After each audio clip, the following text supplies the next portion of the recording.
ગુજરાતના 73 lakh NFSA card ધારકો માટે રાજ્ય સરકારે મોટો નિર્ણય કર્યો છે. હવે રાશન લેવા જતી વખતે સસ્તા અનાજની દુકાન બંધ જોવા મળશે નહીં. સસ્તા અનાજની દુકાનો બંધ હોવાની ફરિયાદો મળતા સરકારે આ નિર્ણય કર્યો છે. નવા નિર્ણય મુજબ સરકારી અધિકારીઓની જેમ હવે રેશન વિતરકોએ પોતાની ગેરહાજરીમાં અન્ય કોઈને ચાર્જ સોંપવો પડશે. રેશન કાર્ડ ધારકોને દુકાનનો ધક્કો ખાવો નહીં પડે. આ અંગે રેશન વિતરકે બહાર જતી વખતે જિલ્લા પુરવઠા અધિકારીને જાણ કરવી પડશે. વિતરકની ગેરહાજરીમાં અન્ય કઈ વ્યક્તિ દુકાન ચાલુ રાખશે તે અંગેની તંત્રને માહિતી આપવી પડશે. રાજ્યમાં સસ્તા અનાજ વિતરણ માટે 700 દુકાન નોંધાઈ છે. રેશનિંગની દુકાનોનો સમય સવારે 8:30 થી 12 અને સાંજે 3:30 થી 6 વાગ્યા સુધીનો છે, જ્યારે સોમવારે તેમજ જાહેર રજાના દિવસે દુકાનો બંધ હોય છે. ગુજરાતમાં પૂર સંબંધિત રાહત અને બચાવ કામગીરી કરતું ભારતીય કોસ્ટગાર્ડનું હેલિકોપ્ટરનું અરબી સમુદ્રમાં ક્રેશ લેન્ડિંગ કરવામાં આવ્યું હતું. આ દરમિયાન હેલિકોપ્ટરમાં સવાર ભારતીય કોસ્ટગાર્ડના 2 પાયલટ ગુમ છે. તેની સાથે રેસ્ક્યુ કરનાર એક ડ્રાઈવર પણ મુસાફરી કરી રહ્યો હતો. તેની પણ કોઈ જાણકારી મળી રહી નથી.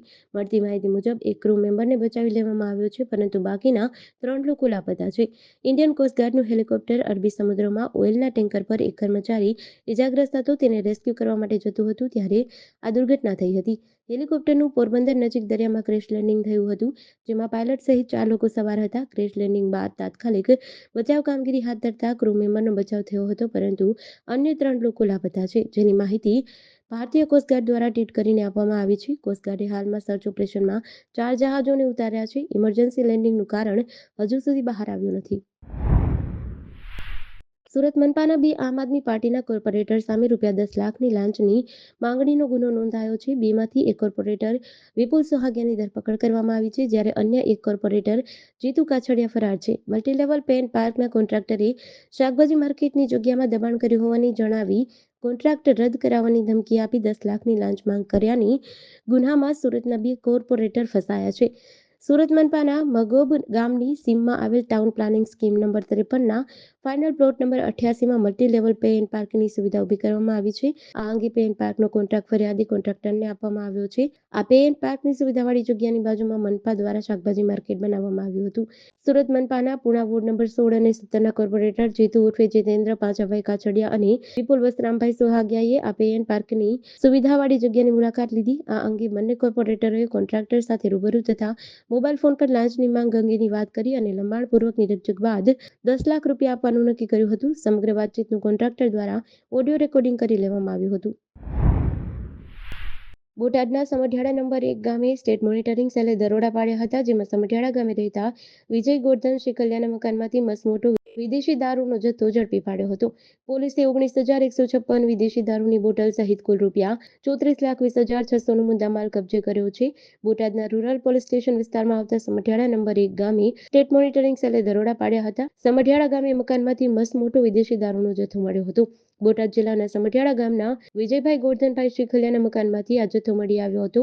પોલીસે 19,156 બોટલ વિદેશી દારૂ ઝડપી કુલ ₹34,20,600નો મુદ્દામાલ કબજે કરી વધુ તપાસ હાથ ધરી છે. ગુજરાતમાં રેસિડેન્ટ ડોક્ટર દ્વારા હડતાલ ચાલુ છે. જોકે આ હડતાલ આખા ગુજરાતમાં માત્ર અમદાવાદમાં જ ચાલુ છે, ત્યારે તેને રોકવા માટે બીજે મેડિકલ કોલેજના ડીને આજે હડતાલ કરશે તો શિક્ષાત્મક કાર્યવાહી કરવાની ચીમકી આપવામાં આવી છે. એટલું જ નહીં, હડતાલ મામલે ડીને શાહીબાગ પોલીસને જાણ કરી છે. જ્યારે ગુજરાત જુનિયર ડોક્ટર એસોસિએશનનો આક્ષેપ છે કે તેમને નાપાસ કરવા અને સસ્પેન્ડ કરવાની ધમકી અપાઈ રહી છે. સાથે જ પ્રતાડિત કરાતા હોવાનો આક્ષેપ છે. અધ્યાપકો દ્વારા સર્જરી ના શીખવવી, થીસીસમાં સહી ન કરવી, પરીક્ષામાં નાપાસ કરવા તેમજ સસ્પેન્ડ કરવાની ધમકી આપવામાં આવે છે. અમદાવાદ સિવિલ હોસ્પિટલમાં રેસિડેન્ટ ડોક્ટરોની હડતાલ ચાલુ છે. ડોક્ટરોની હડતાલ માત્ર અમદાવાદમાં જ છે, જે હડતાલ રોકવા માટે પ્રોફેસર દ્વારા થીસીસ પર સહી ન કરવી, નાપાસ કરવા અને સસ્પેન્ડ કરવાની ધમકી આપી રહ્યા હોવાનો all Gujarat junior doctor association દ્વારા આક્ષેપ કરાયો છે. બીજી તરફ મેડિકલ ડીને પણ ચીમકી આપી છે કે સવારે 9 વાગે રેસિડેન્ટ ડોક્ટરો હડતાલ પર હશે અને ફરજ પર હાજર ન થાય તો શિક્ષાત્મક કાર્યવાહી કરવામાં આવશે.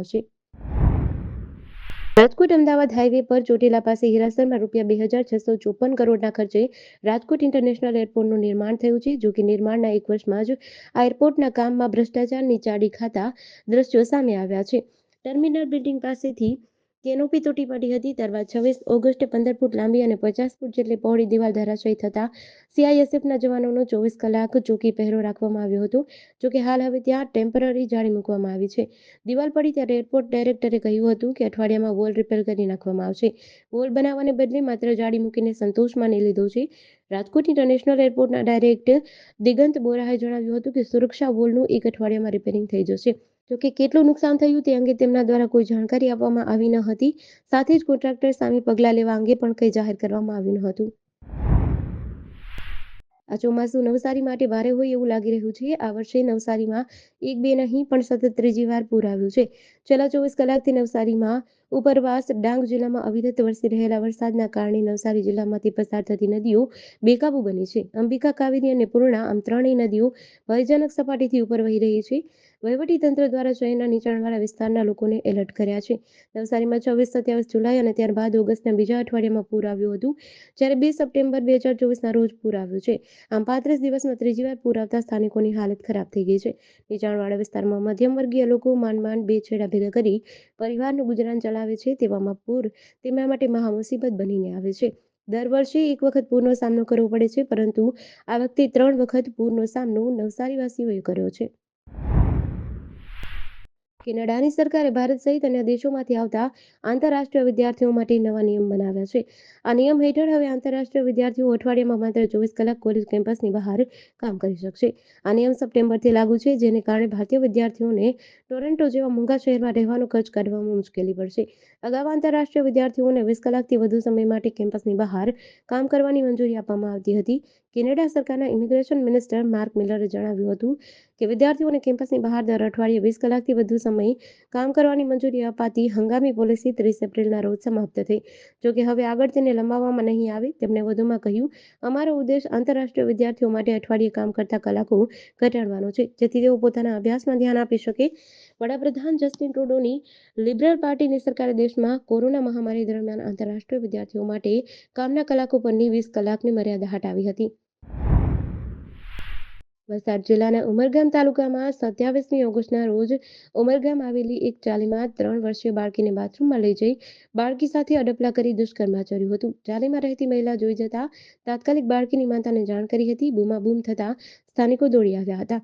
ઘટનાની જાણ ઉમરગામ પોલીસની ટીમને થતા વલસાડ જિલ્લા પોલીસની ટીમે 1 કલાકમાં આરોપીને ઝડપી પાડ્યો હતો. વલસાડ જિલ્લા પોલીસે વાપીની સ્પેશિયલ કોર્ટમાં આરોપીને રજૂ કરી રિમાન્ડ મેળવ્યા હતા. રિમાન્ડ પૂરા થતા વલસાડ પોલીસે આરોપીને જ્યુડિશિયલ કસ્ટડીમાં મોકલી આપ્યો હતો. વલસાડ જિલ્લા પોલીસની ટીમે ઘટનાની ગંભીરતાને લઈને તાત્કાલિક એસઆઈટીની ટીમની રચના કરી હતી. આરોપીને કડક સજા મળે તે માટે તપાસ કરી છે. વાપી ડીવાયએસપીના નેતૃત્વમાં એસઆઈટીની ટીમે ઝીણવટભરી તપાસ કરી હતી. કેસ ફાસ્ટ ટ્રેક કોર્ટમાં ચલાવવામાં અરજી કરવામાં આવી છે. આરોપીની ચાર્જશીટ એસઆઈટીની ટીમ દ્વારા માત્ર 15 દિવસમાં કોર્ટમાં રજૂ કરવામાં આવશે, તેમ એસપી કનરરાજ વાઘેલાએ જણાવ્યું છે. રાજ્યમાં ખાસ કરીને મધ્ય અને દક્ષિણ ગુજરાતમાં ગતરોજથી ભારે વરસાદ છે. આ સાથે જ આગામી 7 દિવસ રાજ્યમાં અતિભારે વરસાદની શક્યતા છે. હવામાન નિષ્ણાંતોના જણાવ્યા પ્રમાણે એકસાથે 4 સિસ્ટમ સક્રિય થવાને કારણે મધ્ય દક્ષિણ ગુજરાત સહિતના વિસ્તારોમાં ભારેથી અતિભારે વરસાદની સંભાવના છે. આજની આગાહીની વાત કરીએ તો સુરત અને ભરૂચમાં રેડ એલર્ટ જાહેર કરવામાં આવ્યું છે. તો બોટાદ, ભાવનગર, આણંદ, વડોદરા, નર્મદા, તાપી, ડાંગ, નવસારી, વલસાડ, દમણ અને દાદરા નગર હવેલીમાં ઓરેન્જ એલર્ટ જાહેર કર્યું છે. આ સાથે જ રાજકોટ, અમરેલી, સુરેન્દ્રનગર, અમદાવાદ, ખેડા, પંચમહાલ અને છોટાઉદેપુરમાં યલો એલર્ટ જાહેર કર્યું છે. ભારતીય હવામાન વિભાગની સપ્ટેમ્બર માસની આગાહી અનુસાર રાજ્યના વિવિધ ભાગમાં સામાન્ય કરતાં વધુ વરસાદ રહેશે. તેમાં પણ દક્ષિણ ગુજરાતના જિલ્લાઓમાં અત્યંત ભારે વરસાદની શક્યતાઓ છે. આ વર્ષે લા નીનોની અસરના કારણે સપ્ટેમ્બર માસમાં સામાન્ય કરતાં વધુ વરસાદની શક્યતા છે.